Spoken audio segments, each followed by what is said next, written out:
So the Creator made us temporal creatures in his only begotten eternal Son, so that we could let his uncreated Spirit develop us and the universe into the infinite expression of his being that he had already recreated in eternity outside time.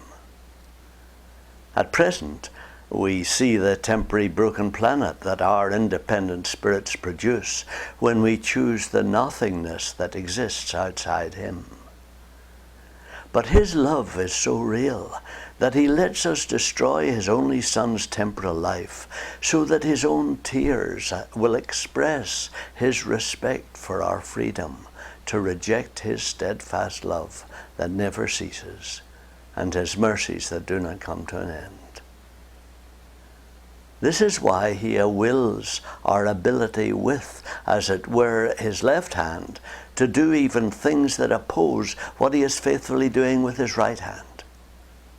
The one shows us repeatedly what he is not, while the other expresses through us what he is.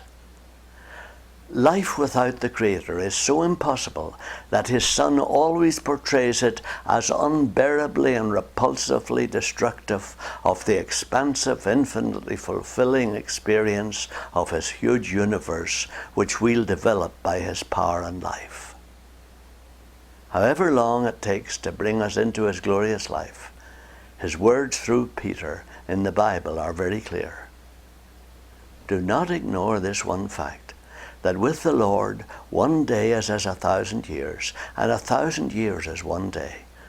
The Lord is not slow about his promise, as some count slowness, but is forbearing toward you, not wishing that any should perish, but that all should reach repentance. But the day of the Lord will come like a thief, and then the heavens will pass away with a loud noise, and the elements will be dissolved with fire, and the earth and the works upon it will be burned up. But we wait for new heavens and a new earth.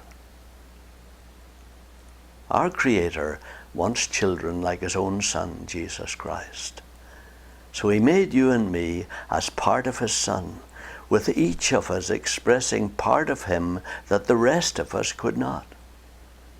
Then he put us on this planet so that we could choose to develop it as if he did not exist, so that we would see plainly the results of human beings using the creation for themselves.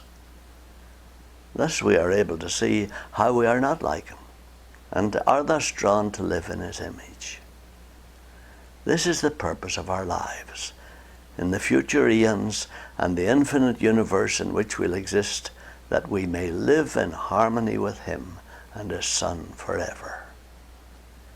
His embrace of our old selves in his Son's death and his recreation of our new selves in his resurrection express clearly his desire for us to know him as he is and to be like him.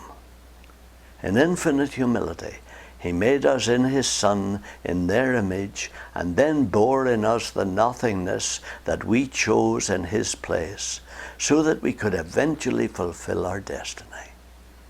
Such love and respect for you and me is expressed in Job 14 and verses 14 to 17. If a man die, shall he live again? All the days of my service I would wait, till my release should come. Thou wouldest call, and I would answer thee. Thou wouldst long for the work of thy hands, for then thou wouldest number my steps. Thou wouldest not keep watch over my sin. My transgression would be sealed up in a bag, and thou wouldst cover over my iniquity. Our Maker's desire is for us to understand his innermost mind and heart, to see clearly what it is and what it is not, so that we will know the nothingness that exists apart from him and embrace him freely as our own beloved Father.